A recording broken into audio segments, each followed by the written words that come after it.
Last video में हम लोग अपने डेवलपमेंट चैप्टर को खत्म कर चुके थे, जो कि इंडियन आपकी 10th क्लास की एनसीईआरटी का फर्स्ट चैप्टर था। आज हम लोग सेकंड चैप्टर डिस्कस करेंगे, जो कि है सेक्टर ऑफ इंडियन इकोनॉमी, भारतीय अर्थव्यवस्था के क्षेत्रक। भारतीय अर्थव्यवस्था के क्षेत्रक, आइए इसे डिस्कस करते हैं। इसमें आपको इस चैप्टर को इस तरह से पढ़ाया जाएगा कि आपको यहां से जाने के बाद, क्लास से जाने के बाद आपसे कोई भी क्वेश्चन छूटे ना।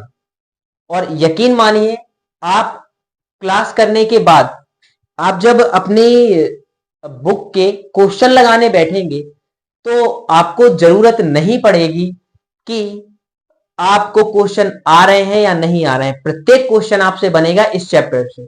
ऐसा कोई क्वेश्चन नहीं होगा जो छूट जाए। हम इस टॉपिक की हर एक बारीकी पर चर्चा करेंगे।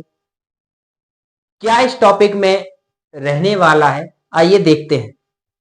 सेक्टर ऑफ इंडियन इकोनॉमी, भारतीय अर्थव्यवस्था के क्षेत्र। पहले देखते हैं सेक्टर होते क्या। सेक्टर क्षेत्र। कोई भी क्षेत्र कितने भागों में बढ़ सकते हैं? कोई भी क्षेत्र कितने भागों में बढ़ सकते हैं?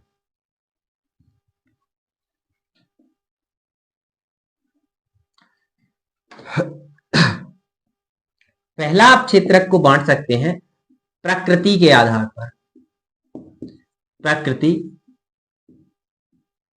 नेचर के आधार पर, कि उस सेक्टर का जो क्षेत्र है उसका स्वभाव कैसा है, नेचर कैसा है, उसका स्वभाव कैसा है, प्रकृति उसकी कैसी है।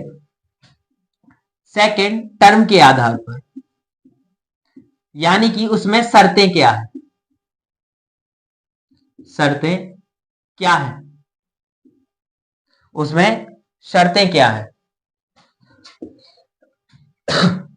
प्रकृति के आधार पर और शर्तों के आधार पर और ओनरशिप के आधार पर, यानी स्वामित्व के आधार पर। ओनरशिप, स्वामित्व के आधार पर आप किसी भी सेक्टर को बांट सकते हो। आप किन्हीं भी सेक्टर्स को किन आधारों पर बांट सकते हो? या तो उसकी प्रकृति के आधार पर, या उसके स्वभाव के आधार पर भी कि वो कैसा स्वभाव रखता है, या उसके टर्म एंड कंडीशन, शर्तों के आधार पर, या उसके स्वामित्व के आधार पर, ओनरशिप के आधार पर। कैसे? प्रकृति के आधार पर वो प्राथमिक क्षेत्र में है या द्वितीयक में है,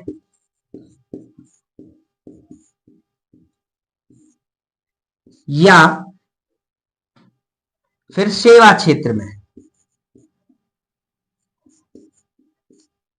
सेवा क्षेत्र में है। प्रकृति के आधार पर आप उसे तीन प्रकार में बांट सकते हो। कोई भी जो क्षेत्र है वो या तो प्राथमिक क्षेत्र में होगा, या द्वितीयक में, या सेवा क्षेत्र में। ये प्राइमरी सेक्टर, सेकेंडरी सेक्टर और टर्सरी सेक्टर, या फिर इसे सर्विस सेक्टर भी कहते हैं। ठीक, किसी भी आप क्षेत्र को जो उसकी प्रकृति के आधार पर है, या तो आप उसे प्राथमिक क्षेत्र में बांट सकते हैं, या द्वितीयक क्षेत्र में बांट सकते हैं, या सेवा क्षेत्र में बांट सकते हैं। इन तीन आधारों पर बांट सकते हैं। शर्तों के आधार पर, शर्तों के आधार पर आप उसे दो भागों में बांट सकते हो। शर्तों के आधार पर आप उसे दो भागों में बांट सकते हो। या तो वो संगठित होगा या असंगठित होगा, या तो संगठित होगा या असंगठित होगा, या असंगठित होगा। ओनरशिप के आधार पर आप उसे तीन भागों में बांट सकते हो। या तो वह सरकारी होगा,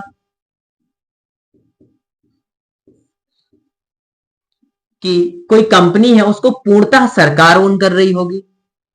दूसरा, या तो वो प्राइवेट होगा, या तो वो प्राइवेट होगा।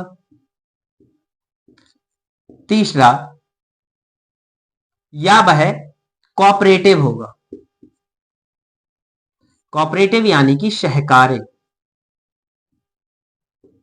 सहकारी, सहकारी यानी कि ज्वाइंट वेंचर गवर्नमेंट का और प्राइवेट कंपनीज का। जो सहकारिता है उसमें सरकार का ज्यादा रोल तो नहीं रहता, पर सरकार के बिना यह संभव भी नहीं है। आगे समझेंगे इसमें क्या है। पहले आते हैं हम प्रकृति के आधार पर। किसके आधार पर? प्रकृति के आधार पर। प्रकृति के आधार पर आप किसी को भी या तो प्राथमिक, द्वितीयक या सेवा क्षेत्र में बांट सकते हो। प्राथमिक क्षेत्र क्या है? प्राथमिक क्षेत्र जो भी वस्तुएं आपको सीधी प्रकृति से प्राप्त हो उन्हें सभी को प्राथमिक क्षेत्र में रखा जाता है।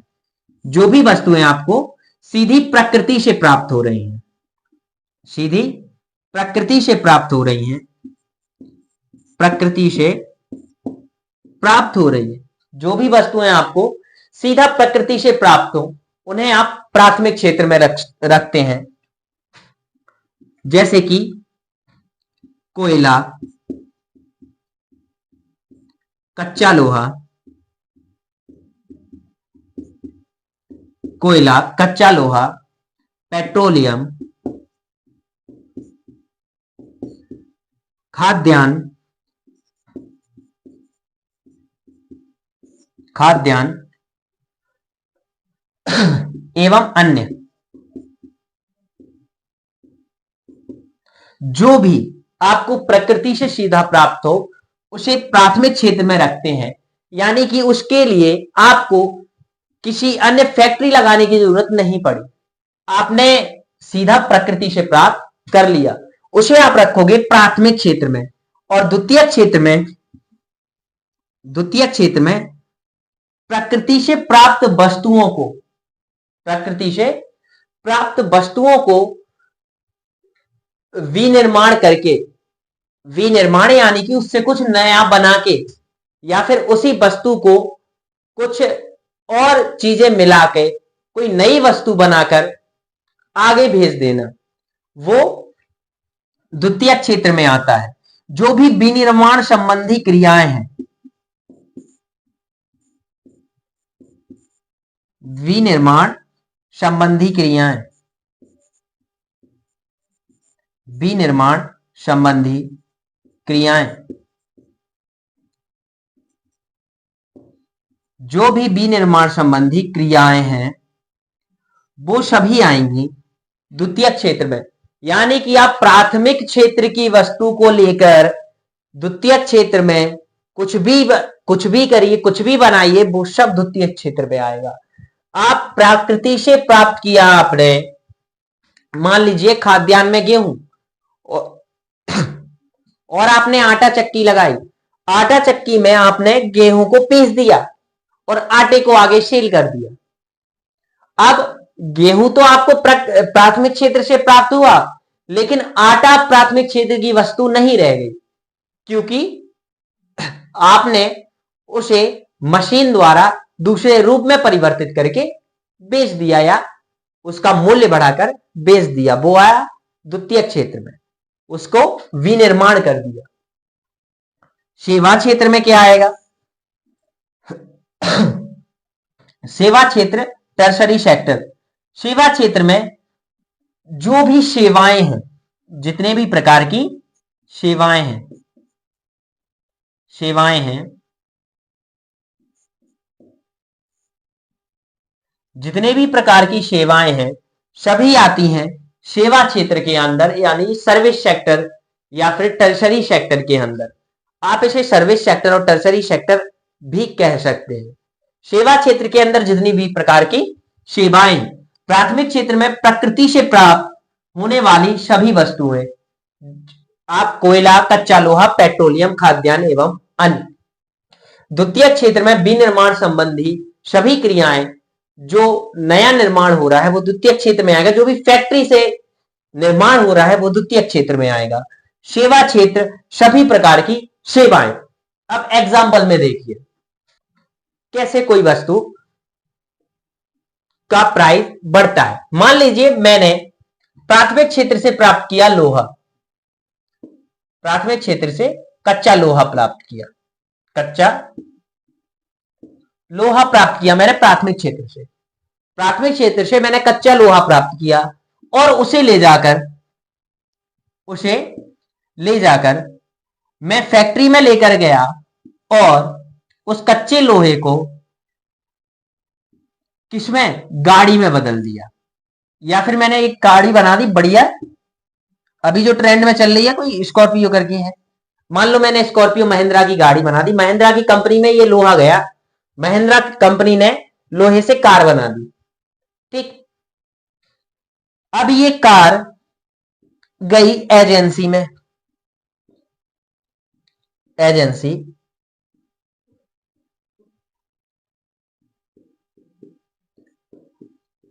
की कार बनी फैक्ट्री में, कच्चा लोहा प्राप्त हुआ मुझे प्राकृतिक क्षेत्र से, प्राकृतिक क्षेत्र से कच्चा लोहा प्राप्त हुआ। अब ये कच्चा लोहा प्राप्त हुआ, कच्चा लोहा गया फैक्ट्री में, फैक्ट्री से कार बनी और कार गई एजेंसी में, और एजेंसी से ये सेल हो गई, मतलब बेच दी गई, ये बेच दी गई।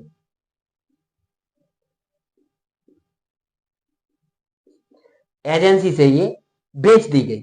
अब देखो जो कच्चा लोहा प्राप्त हुआ वो तो हुआ हमें प्राथमिक क्षेत्र से, प्राथमिक क्षेत्र से, यानी कि जो कच्चा लोहा प्राप्त हुआ वो प्राथमिक क्षेत्र से हुआ, और जब यही कच्चे लोहे को गाड़ी में बदला गया तो निर्माण हुआ, फैक्ट्री इन्वॉल्व हुई,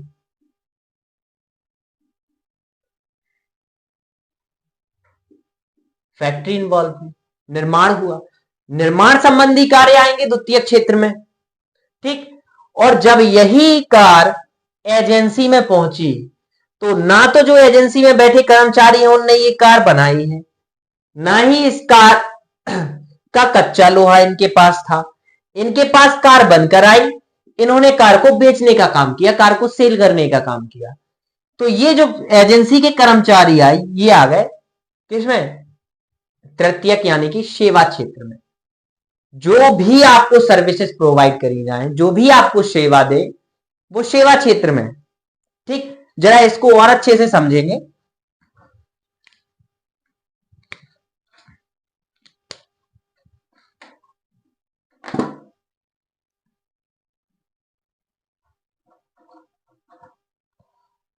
देखो जरा,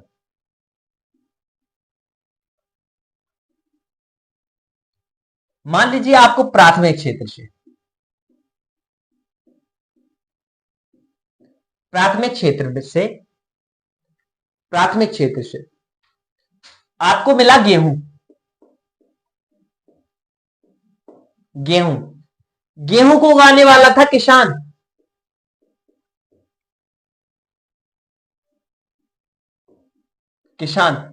गेहूं को उगाने वाला था किसान।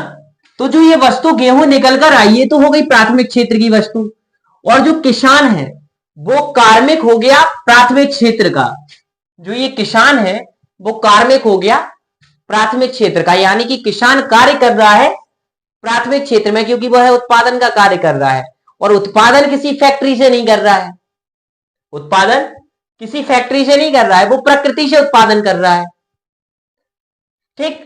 तो किसान जो हो गया वो आ गया प्राथमिक क्षेत्र में। अब इसी गेहूं से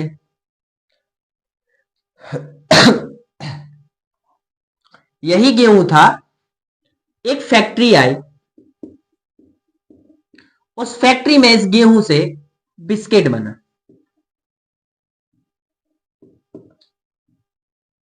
बिस्किट बना। अब जो इस फैक्ट्री में बिस्किट बना और जो इसमें कार्मिक काम किया वो द्वितीयक क्षेत्र में, ये जो फैक्ट्री में कार्य हुआ ये किस में आ जाएगा, द्वितीयक क्षेत्र में, द्वितीयक क्षेत्र में, सेकेंडरी सेक्टर में, सेकेंडरी सेक्टर में। अब फैक्ट्री से इस बिस्किट को लेकर गया कोई दुकानदार या होलसेलर लेके गया होगा। अब जो इन बिस्किट्स को बेचने का काम करेगा, सेल्स का काम करेगा, बेचने का काम करेगा, वो आएगा सेवा क्षेत्र में। वो आ जाएगा सेवा क्षेत्र में, सेवा के क्षेत्र में। आपने देखा होगा एक बिस्किट्स की एड आती थी, ओरियो करके कोई था, अभी भी आती है, पहले पार्ले जी की आती थी जी फॉर जीनियस, वो एक छोटी सी लड़की छपी रहती थी जिस पर। अब तो सब छोटा होता जा रहा है, पार्ले जी का पैकेट इतना छोटा हो जाता जा रहा है, कुछ समय बाद लगेगा खाली पैकेट आएगा इतना सा, उसमें होंगे 2 बिस्किट पार्ले जी, उस पर मीनिंग भी नहीं बनेगी। बेचने का काम जो भी आता है वो सेवा क्षेत्र के अंतर्गत आता है। सेवा क्षेत्र में बेचने का काम आया, तो जो बिस्किट बेचा गया वो सेवा क्षेत्र में आ गया। आगे आगे देखते हैं किसी और टॉपिक पर कैसे क्षेत्रक कार्य करते हैं।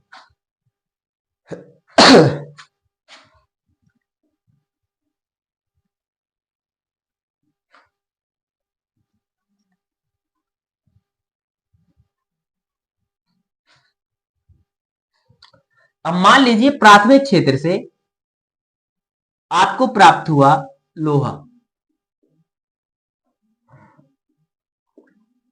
ठीक, प्राथमिक क्षेत्र से लोहा प्राप्त हुआ आपको। उस लोहे से आपने फैक्ट्री में ले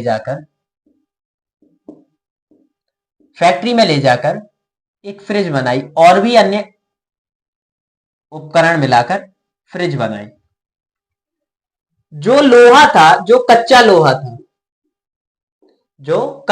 था वो तो आपको प्राथमिक क्षेत्र में मिल गया, और जो ये कच्चा लोहा निकालने का कार्य किया जिन व्यक्तियों ने, वो प्राथमिक क्षेत्र के कारक बन गए, प्राथमिक क्षेत्र के, और फैक्ट्री में फ्रिज बनी, ठीक।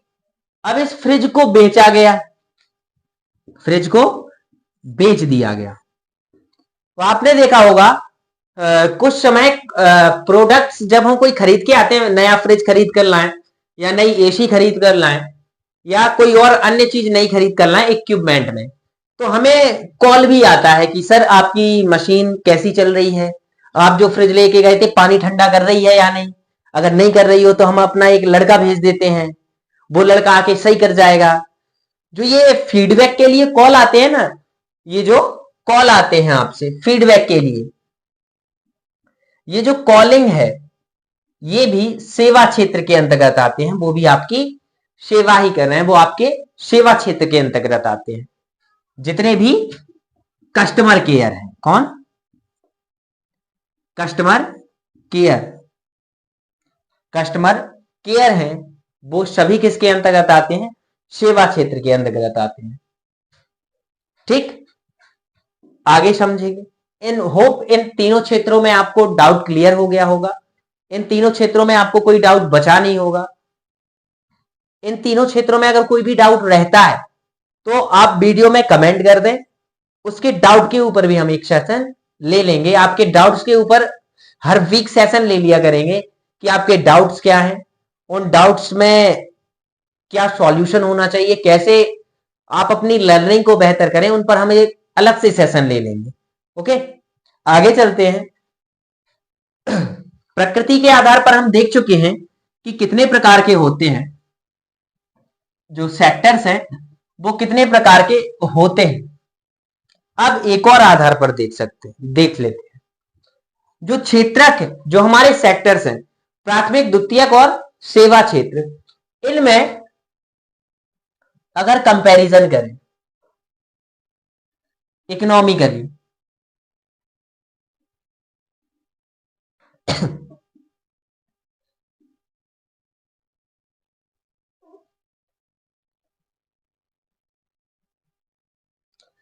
तो जो हमारा सर्विस सेक्टर है उसमें हमारी 52 से 53% पॉपुलेशन वर्क करती है।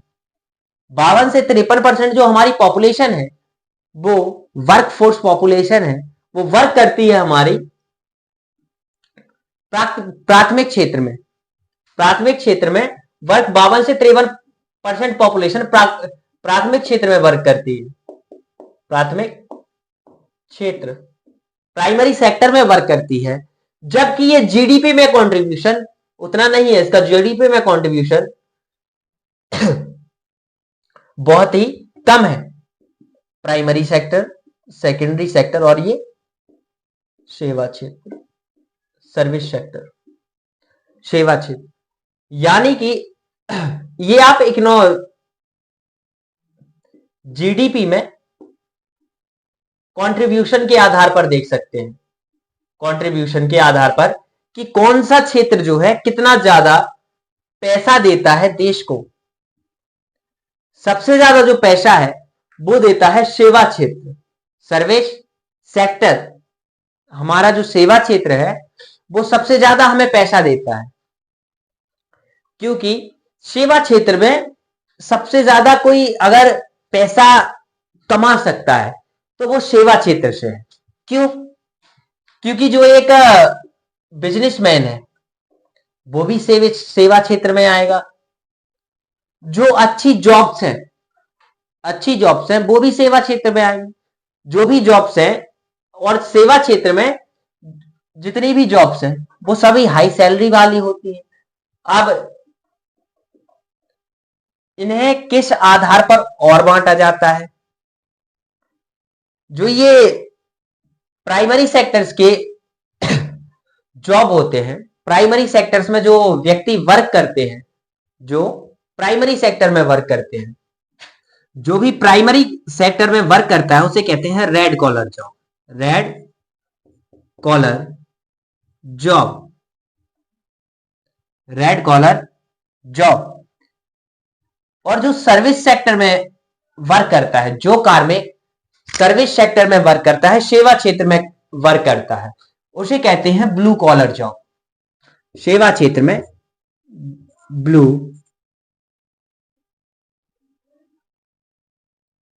Collar job. और जो सेवा क्षेत्र में वर्क करते हैं उन्हें कहते हैं व्हाइट कॉलर जॉब। और सेवा क्षेत्र में भी जो एडमिनिस्ट्रेशन का काम कर रहा है, यानी कि प्रबंधन का काम कर रहा है, उन्हें कहते हैं गोल्डन कॉलर जॉब। ठीक, आपको याद रखना है प्राइमरी सेक्टर में जो कार्मिक वर्क कर रहे हैं वो रेड कॉलर जॉब, और जो सर्विस सेक्टर, जो सेकेंडरी सेक्टर द्वितीय क्षेत्र में वर्क कर रहे हैं वो ब्लू कॉलर जॉब, और जो सेवा क्षेत्र में कार्य कर रहे हैं वो व्हाइट कॉलर जॉब, और जो सेवा क्षेत्र में एडमिनिस्ट्रेशन का काम कर रहे हैं, प्रबंधन का काम कर रहे हैं, वो गोल्डन कॉलर जॉब है।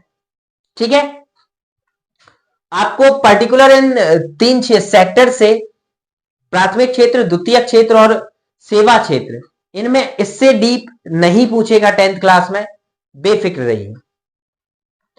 अब देखते हैं टर्म्स के आधार पर, टर्म्स के आधार पर।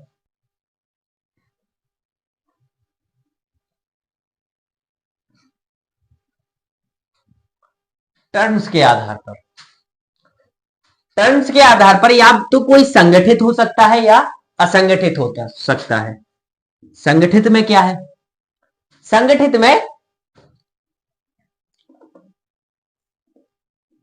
में उसका टाइम फिक्स होगा, टाइम फिक्स होगा। टाइम फिक्स है कि इतने बजे आना है तो आना है। उसके हॉलीडेज फिक्स हैं, हॉलीडेज फिक्स हैं, हॉलीडेज जो हैं उसके फिक्स हैं।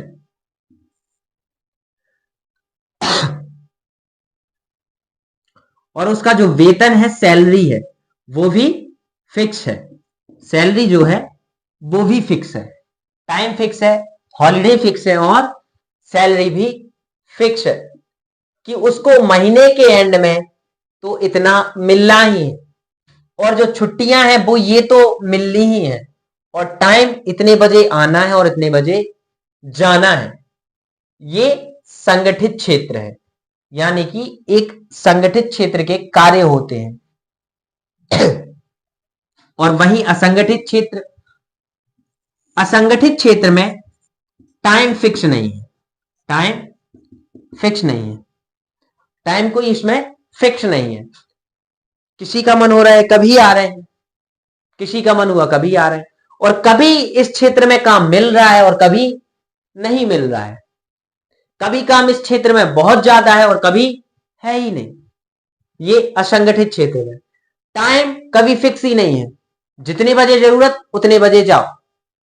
ज्यादातर आते हैं इसमें प्राथमिक क्षेत्र के कार्मिक, प्राथमिक क्षेत्र के, जैसे किसान हुए।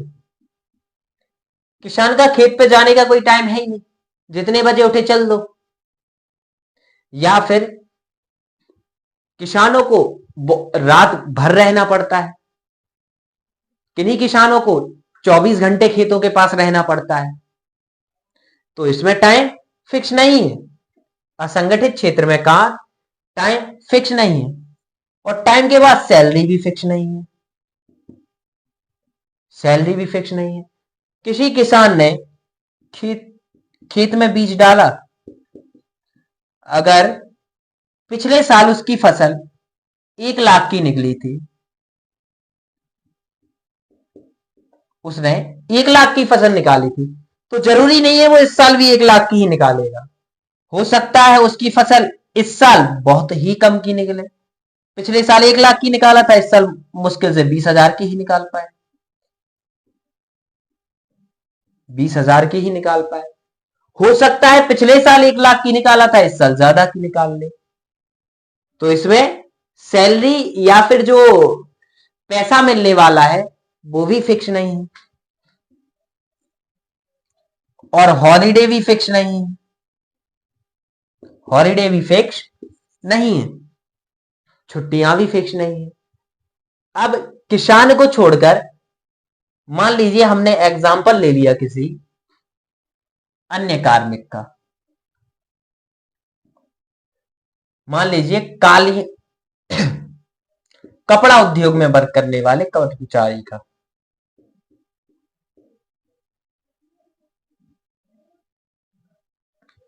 कपड़ा उद्योग भारत में बहुत बड़ा असंगठित क्षेत्र के रूप में कार्य करता है, और असंगठित क्षेत्र में ये सबसे ज्यादा जॉब्स देता है। क्यों? कपड़ा उद्योग में टाइम फिक्स नहीं है, सैलरी भी फिक्स नहीं है, आप जितना कार्य करोगे उतना आपको वेतन मिल जाएगा, और इसमें हॉलीडेज भी फिक्स नहीं है। पता चला जो कपड़ा उद्योग था, जो कपड़े का कार्य होना था, कपास की खेती अच्छे से नहीं हुई तो कपड़े का, हमारे यहां पर कपड़ा उद्योग प्रभावित हो गया। ठीक, ये दो क्षेत्र आपने देखे। टर्म के आधार पर, शर्तों के आधार पर किसी भी क्षेत्र को हम दो भागों में बांट सकते हैं कि या तो वो संगठित हो सकता है या असंगठित हो सकता है। संगठित क्षेत्र में जो सबसे ज्यादा जॉब प्रोवाइड करता है वो करता है रेलवे। रेलवे जो है वो संगठित क्षेत्र में सबसे ज्यादा जॉब्स प्रोवाइड करता है, सबसे ज्यादा नौकरियां देता है। ठीक,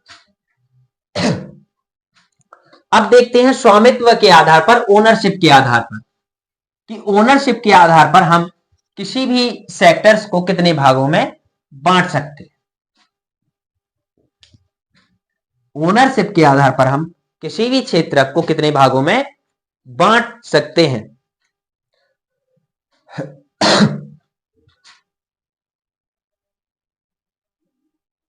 ओनरशिप के आधार पर या तो कोई, पहले बताया जैसा कि हमने, या तो सरकारी स्वामित्व का हो सकता है, या तो सरकारी स्वामित्व का हो सकता है ओनरशिप के आधार पर, यानी कि स्वामित्व के आधार पर।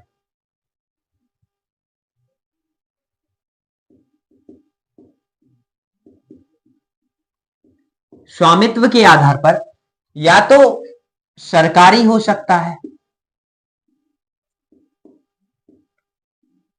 या प्राइवेट हो सकता है,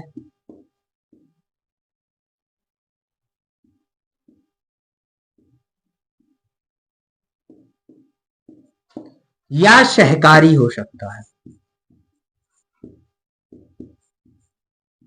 या सहकारी हो सकता है। या तो वो सरकारी होगा या प्राइवेट होगा या सहकारी होगा। और एक और होगा ज्वाइंट वेंचर।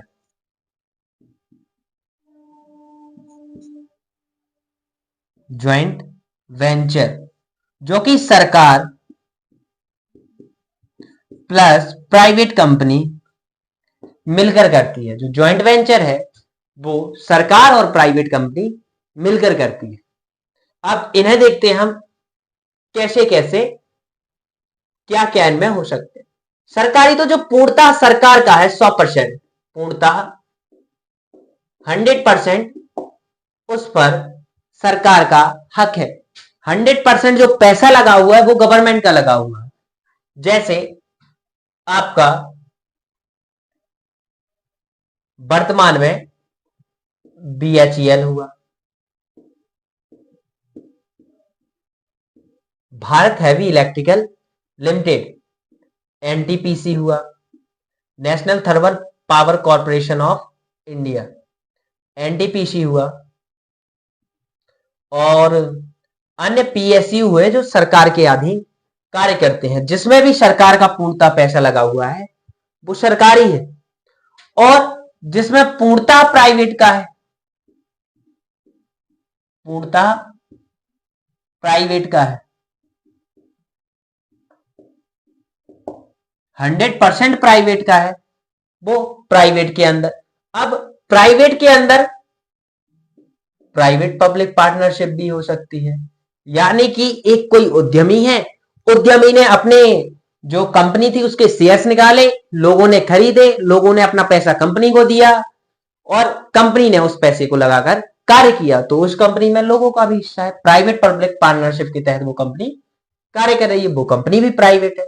सहकारी, अब सहकारी में सरकार ज्यादा मदद नहीं करती, सरकार कोई पैसा नहीं देती सरकारी सहकारी को, सहकारी समितियों को कोई सरकार पैसा नहीं देती है।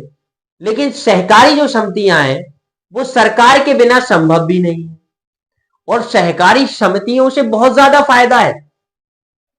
जो सहकारी समितियां बनती हैं इनसे देश को बहुत ज्यादा लाभ है, हम इनसे बहुत ज्यादा कार्य कर सकते हैं। जैसे सहकारिता में होता है कि कोई चीज विदेश में एक्सपोर्ट करनी है, मान लीजिए विदेश में भेजनी है, लेकिन हमारे यहां पर किसी भी एक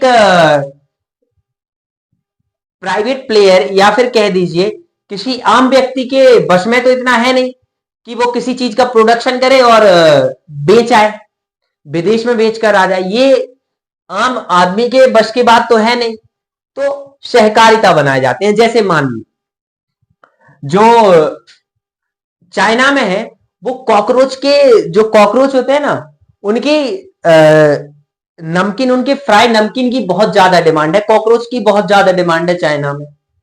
जैसे हमारे यहाँ आप लोग आलू भुजिया खाते हो ना, वो नमकीन आती है पैकेट में, ऐसे चाइना में खाए जाते हैं कॉकरोच।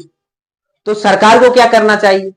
सरकार को करना चाहिए कि कॉकरोच पालन के लिए इंसेंटिव सरकार दे कि आप कॉकरोच पालन कीजिए, सरकार उनको बेचेगी।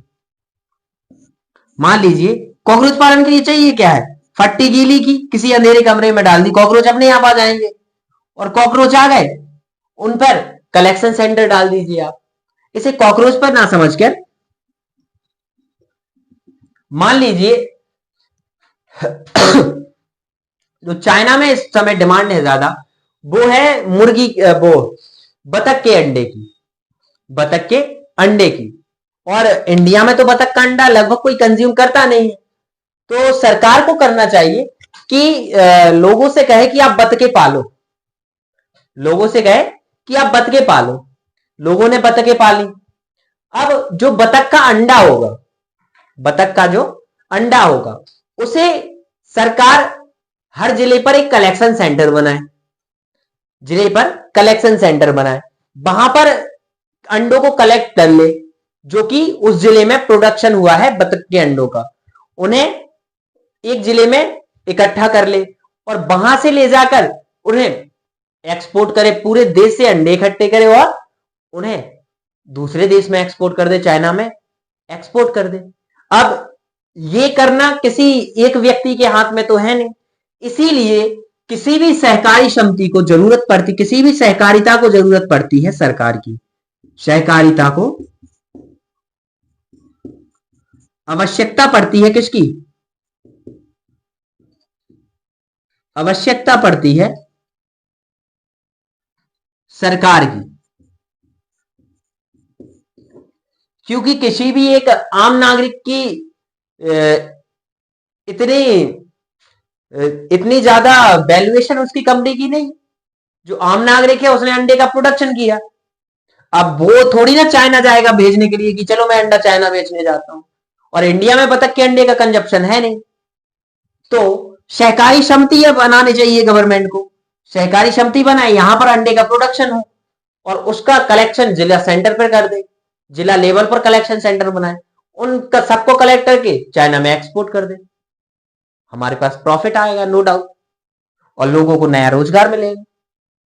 ठीक, इस आधार पर काम करते हैं जो सहकारिता है वो।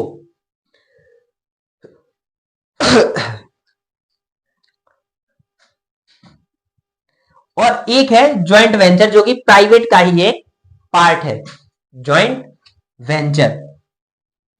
अब समझते हैं हम ज्वाइंट वेंचर। ज्वाइंट वेंचर क्या होता है? ये प्राइवेट का ही एक पार्ट है, इसमें सरकार इन्वॉल्व नहीं होती। ज्वाइंट वेंचर में सरकार ज्यादा इन्वॉल्व, अपना जो एडमिनिस्ट्रेशन है ये सरकार ज्वाइंट वेंचर में नहीं अड़ाती है। सरकार क्या कहती है ज्वाइंट वेंचर से? एक काम करो, आप भी पैसा लगाओ, मैं भी पैसा लगाती हूं, और दोनों कोई कार्य करते हैं। जैसे मान लीजिए सरकार ने और प्राइवेट कंपनी ने मिलकर एक कंपनी खोली एक्स, उस एक्स कंपनी से कहा कि आपको एक रोड डालना है पीपीपी के तहत, प्राइवेट पब्लिक पार्टनरशिप के तहत। कोई एक्स कंपनी से कहा, कोई भी प्राइवेट कंपनी थी, उससे कहा कि आपको रोड डालना है प्राइवेट पब्लिक पार्टनरशिप के तहत। अब सरकार ने कहा कि मुझे पैसा देना ना पड़े, तो सरकार ने कहा एक काम करो, तुम इस रोड से जितना भी 10 साल तक टैक्स आए वो तुम लेना, जितना भी टैक्स आए, जो आप टोल टैक्स देते हो, वो जितना भी टैक्स आए 10 साल तक आप रखो, फिर सड़क हमारे हवाले कर दो, फिर सड़क हमारे हवाले कर। इससे क्या हुआ? सड़क भी बन गई, सरकार का पैसा भी नहीं लगा, सरकार का पैसा उसके लिए अलग से उसे अलॉट नहीं करना पड़ा, और कार्य भी बहुत तेजी से हुआ। क्योंकि जो प्राइवेट कंपनियां हैं वो कार्य बहुत तेजी से करती हैं, प्रगति बहुत तेजी से करती हैं, बहुत तेजी से कार्य होता है प्राइवेट कंपनियों का। जैसे मान लीजिए किसी एक्स जगह पर टनल बननी है, सुरंग बननी है, इस सुरंग को सरकार ने देखा कि मेरा खर्चा आ रहा है, मान लीजिए 1 लाख करोड़, 1 लाख करोड़, सरकार ने देखा 1 लाख करोड़ रुपए खर्चा आ रहा है इस सुरंग को बनाने में, और कोई प्राइवेट कंपनी कहती है हम बना देते हैं, हम बना देते हैं। आपसे सरकार से हम पैसा नहीं लेंगे, बस इस टनल को जितने भी लोग क्रॉस करेंगे, जो इस पर हम टोल वसूलेंगे, वो इतने साल तक, 10 या 15 साल तक हम वसूलेंगे। क्योंकि कंपनी अपना एवरेज निकाल देती है कि इतनी गाड़ियां निकलनी है, तो इस हिसाब से इतना पैसा बनेगा, इतना पैसा कवर हो जाएगा। तो कंपनी कहती है कि ये मैं बना देती हूं, आप एक काम कीजिएगा, इसका 10 से 15 साल तक स्वामित्व जो है वो मुझे दे दीजिएगा, इसका स्वामित्व जो है वो आप मुझे दे दीजिएगा।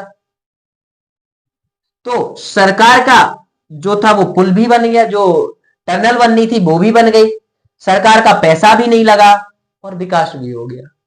ये होता है प्राइवेट पब्लिक पार्टनरशिप के आधार पर में।